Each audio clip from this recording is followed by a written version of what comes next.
ಇದ್ದಾರೆ, ಹೆಂಗ್ ಬೇಕಾದಂಗೆ ಮಾತಾಡ್ತಾರೆ. ನೋಡಿ, ನಾನು ಹೇಳ್ತೀನಲ್ಲ, ಈ ರೀತಿ ಹುಚ್ಚರ ಬಗ್ಗೆ ಹೇಳ್ತಾ ಹೋದರೆ ಅದು ಹುಚ್ಚಾಸ್ಪತ್ರೆ ಸಾಕಾಗಲ್ಲ. ನಮ್ಮ ದೇಶದಲ್ಲಿರುವಂಥ ಹುಚ್ಚಾಸ್ಪತ್ರೆಗಳು ರಾಜಕಾರಣಿಗಳಿಗೆ ಸಾಕಾಗಲಿಕ್ಕಿಲ್ಲ, ಅಷ್ಟು ಹುಚ್ಚರಿದ್ದಾರೆ. ಆದರೆ ನಾನು ಒಂದು ಮಾತು ಮಾತ್ರ ಮಾನ್ಯ ಸಿದ್ದರಾಮಯ್ಯನವ್ರಿಗೆ ಹೇಳ್ತೀನಿ.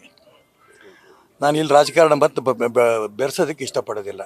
ನೀವು ದೈವ ಭಕ್ತರು ಹೌದು, ಯಾರ್ದೋ ಒತ್ತಡಗಳಿಗೆ ಮಣಿದು ಒಂದು ಸರಿ ನಾನು ಯಾವುದೇ ಕಾರಣಕ್ಕೂ ರಾಮ ಮಂದಿರಕ್ಕೆ ಬರಲ್ಲ ಅಂತ ಹೇಳಿದ್ರಿ. ಅದಾದ ನಂತರ 22 ನಂತರ ನಾನು ರಾಮ ಮಂದಿರಕ್ಕೆ ಬರ್ತೀನಿ, ನಾನು ರಾಮ ಭಕ್ತ ಅಂತ ಹೇಳಿದ್ರಿ. ಮತ್ತು ನಾನು ಹಂಗೆ ಹೇಳಿಲ್ಲ ಅಂತ ಹೇಳಿದಿರಿ. ಇದಷ್ಟು ಬಿಟ್ಬಿಡಿ. ನಿಮ್ಮ ಮನಸ್ಸಿನಲ್ಲಿ ರಾಮ ಇದ್ದಾನೆ, ದೇವರು ಇದ್ದಾರೆ ನಿಮ್ಮ ಮನಸ್ಸಿನಲ್ಲಿ. ನನಗೆ ಗೊತ್ತು, ಖಾಸಗಿಯಾಗಿ ಮಾನ್ಯ ಸಿದ್ದರಾಮಯ್ಯನವ್ರ ಹತ್ತಿರದಿಂದ ನಾನು ನೋಡಿದ್ದೀನಿ. ದೈವ ಭಕ್ತಿ ಇದೆ ಅವರಿಗೆ. ಹಾಗಾಗಿ ಯಾವತ್ತು ಹೋಗ್ತಿರೋ ಯಾವತ್ತು ಬಿಡ್ತಿರೋ ಪ್ರಶ್ನೆ ಬೇರೆ. ನನಗೆ ಖಂಡಿತ ರಾಮನ ಬಗ್ಗೆ ಗೌರವ ಇದೆ. ನಾನು ಯಾವತ್ತಾದರೂ ಕೂಡ ಬಿಡುವಾದಾಗ ನಾನು ರಾಮ ಮಂದಿರಕ್ಕೆ ಹೋಗೇ ಹೋಗ್ತೀನಿ, ಇದು ಅಂತಿಮವಾದ ನನ್ನ ಮಾತು ಅಂತವ್ರು ಹೇಳಿದ್ರೆ ಅವ್ರಿಗೂ ಒಳ್ಳೆಯದಾಗತ್ತೆ, ರಾಜ್ಯಕ್ಕೂ ಒಳ್ಳೆಯದಾಗತ್ತೆ, ದೇಶಕ್ಕೂ ಒಳ್ಳೆಯದಾಗತ್ತೆ. ಈ ದಿಕ್ಕಿನಲ್ಲಿ ಅವ್ರು ಹೇಳೋದು ಸೂಕ್ತ ಅಂತ ನನ್ನ ಭಾವನೆ.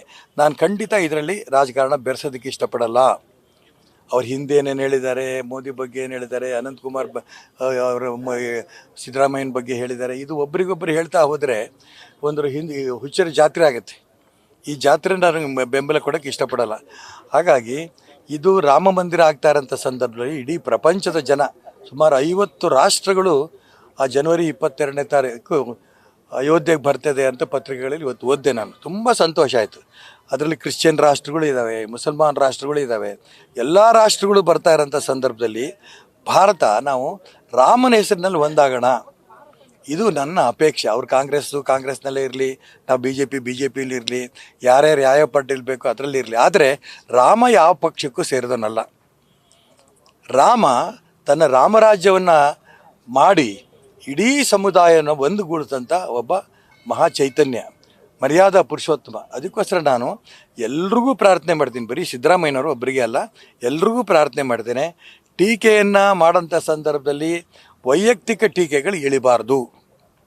ಆಗಿದ್ದಾಗೋಯ್ತು. ಏಕೆಂತ ರಾಜಕಾರಣಿ ಅಂತ ಇದ್ದಂಗೆ ಅಭಿವೃದ್ಧಿ ಬಗ್ಗೆ ಟೀಕೆಗಳು ಮಾಡಬೇಕು. ನಾವು ಮಾಡಿದ್ದೀವಿ, ನೀವು ಮಾಡಿದ್ದೀವಿ, ನೀವು ಇಷ್ಟು ಮಾಡಿದಿರಿ, ನಾವು ಅಷ್ಟು ಮಾಡಿದ್ದೀವಿ. ಜನಗಳ ಹತ್ರ ಹೋಗ್ಬೇಕು, ಓಟಿಗೆ ನಂಬಿಸ್ಬೇಕು, ಅದು ಸರಿ. ಆದರೆ ಅಭಿವೃದ್ಧಿನೇ ಬಿಟ್ಬಿಟ್ಟೀಗ ಪೂರ್ಣ ವೈಯಕ್ತಿಕ ದ್ವೇಷಕ್ಕೆ ಇಳಿದಿರೋದು ನಿಜಕ್ಕೂ ಒಳ್ಳೆಯದಲ್ಲ. ವೈಯಕ್ತಿಕ ಟೀಕೆಗಳು ರಾಮನ್ನು ಕೂಡ ರಾಜಕಾರಣಕ್ಕೆ ಬೆರೆಸೋದು ಸೂಕ್ತ ಅಲ್ಲ. ಇದು ನನ್ನ ವೈಯಕ್ತಿಕ ಅಭಿಪ್ರಾಯ. ಅನಂತಕುಮಾರ್ ಹೆಗ್ಡೆ ಅವರು ಮಗನೇ ಅನ್ನೋ ಪದ ಬಳಸಿದ್ದಾರೆ. ಆಯ್ತಲ್ರಿ, ಮತ್ತೆ ಅದನ್ನೇ ಕೇಳ್ತೀರಿ? ಬಿಟ್ಬಿಡಿ ಅದನ್ನ ಅಂತ ನಾನು ಹೇಳಿದ್ಮೇಲೆ ಮತ್ತದೇ ತಗೊಂಡ್ರೆ ಸರಿ. ಕಾಂಗ್ರೆಸ್ನಲ್ಲಿ DCM ಹುದ್ದೆ ವಿಚಾರವಾಗಿ ಸಾಕಷ್ಟು ಅಸಮಾಧಾನಗಳು ವ್ಯಕ್ತ ಆಗ್ತಿದೆ ಸರ್. ಅಂದರೆ DK ಶಿವಕುಮಾರ್ ಅವರು ಆಪ್ತರೆ DCM ಹುದ್ದೆ ಬೇಡ ಅನ್ನೋದು.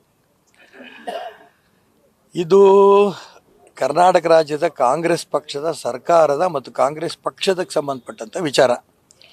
3 DCM ಬೇಕು, 4 DCM ಬೇಕು ಅನ್ನೋದು ಅವ್ರಿಗೆ ಕಾರಣನೂ ಕೊಡ್ತಾ ಇದ್ದಾರೆ. ಒಂದೊಂದು ಜಾತಿಗೆ ಒಂದೊಂದು DCM ಕೊಟ್ಟರೆ ಆ ಜಾತಿ ಊಟ ಎಲ್ಲ ಬಂದ್ಬಿಡುತ್ತೆ, ಈ ಒಂದು ಭ್ರಮೆನೆಲ್ಲ ಅವರೆಲ್ಲರೂ ಇದ್ದಾರೆ. ನಾನು ಆಗ ನಮ್ಮ ಪಕ್ಷದ ಇದ್ದಂಥ ಸಂದರ್ಭದಲ್ಲಿ ನಾವು DCM 2, 3 ಮಾಡ್ಕೊಳ್ಲಿಲ್ವಾ? ನಾವು ಮಾಡ್ಕೊಂಡಿದ್ವಿ. ಆದರೆ ಇನ್ನೊಬ್ಬನಿಗೆ ತುಳಿಯೋದಕ್ಕಲ್ಲ. ಈಗ DK ಶಿವಕುಮಾರ್ ಇದ್ದಾರೆ. DK ಶಿವಕುಮಾರ್ಗೆ ಸಮಾಧಾನ ಆಗಬಾರ್ದು ಅನ್ನೋ ಥರದಲ್ಲಿ ಇನ್ನೊಂದು ಕೆಲವು ವ್ಯಕ್ತಿಗಳು ನಾವು DCM ಆಗ್ತೇವೆ ಅನ್ನೋಂಥ ಮಾತುಗಳು ಹೇಳ್ತಿದ್ದಾರೆ. ಅವ್ರು DCMಗಳಾಗಲಿ, ನಾನು ಬೇಡ ಅನ್ನಲ್ಲ. ಆದರೆ DCM ಆಗೋಂಥ ಉದ್ದೇಶ ಅವ್ರು DCM ಆಗಬೇಕು, ಜನರನ್ನ ಆಡಳಿತಕ್ಕೆ ಅಭಿವೃದ್ಧಿ ಮಾಡೋದಕ್ಕಾಗಿದ್ದರೆ ಅವ್ರ ಕೇಂದ್ರದ ನಾಯಕರು ಅದು ಗಮನಿಸಲಿ. ಆದರೆ DK ಶಿವಕುಮಾರ್ ಪರವಾಗೋ ಸಿದ್ದರಾಮಯ್ಯನ ಪರವಾಗೋ ಇದನ್ನು ಮಾಡೋದಿದೆಯಲ್ಲ, ಇದು ಜನರಿಗೆ ಅಸಹ್ಯ ಹುಟ್ಟಿಸುತ್ತೆ. ಏನಪ್ಪ, ಇವರಿಗೆ ನಾವು 135 ಸೀಟ್ ಕೊಟ್ಟಿದ್ದೀವಿ, ಆದರೂ ಕೂಡ ಹಿಂಗೆ ಇವರು ಬಡದಾಡ್ತಿದ್ದಾರೆ ಅನ್ನೋಂಥ ಭಾವನೆ ಕಾಂಗ್ರೆಸ್ ಪಕ್ಷಕ್ಕೆ ಜನರಿಗೆ ಅದ್ರ ಬಗ್ಗೆ ಒಂದು ನೋವಾಗತ್ತೆ. ಅದಕ್ಕೋಸ್ಕರ ನಾನು ಹೇಳ್ತೀನಿ, ನೀವು DCM ಆಗಬೇಕಾ, ಕೇಂದ್ರ ನಾಯಕರು ಕೂತ್ಕೊಳ್ಳಿ, ನಿಮ್ಗಿಂತ ಚೆನ್ನಾಗಿ ಅವರಿಗೆ ಅನುಭವ ಇರುತ್ತೆ. DCM ಯಾರು ಮಾಡಿದ್ರೆ ಒಳ್ಳೆಯದು, ಯಾವ ಜಾತಿ ಮಾಡಿದ್ರೆ ಒಳ್ಳೆಯದು, ಅವ್ರ ಹತ್ತಿಗೆ ಹೋಗಿ ಖಾಸಗಿಯಾಗಿ 4 ಗೋಡೆ ಮೇಲೆ ಕೂತ್ಕೊಳ್ಳಿ. ನಾವು DCM ಆಗಬೇಕು ಅನ್ನೋದನ್ನು ಎಂದೂ ಕೂಡ ನಾವು 3 ಜನ ಆದಾಗಲೂ ಕೂಡ ಬಹಿರಂಗವಾಗಿ ನಾವು ಬಡದಾಡಲಿಲ್ಲ. ಕೇಂದ್ರದ ನಾಯಕರು ಯಾರನ್ನು DCM ಮಾಡಬೇಕು, ಸಂಘಟನೆಗೆ ಯಾವ್ದು ಒಳ್ಳೆಯದಾಗತ್ತೆ, ರಾಜ್ಯದ ಆಡಳಿತಕ್ಕೆ ಯಾವ್ದು ಒಳ್ಳೆಯದಾಗತ್ತೆ, ಅವ್ರೇನು ಹೇಳಿದ್ರು ಆ ಪ್ರಕಾರ ಮಾತ್ರ ನಾವು DCMಗಳಾಗಿದ್ದೇವೆ.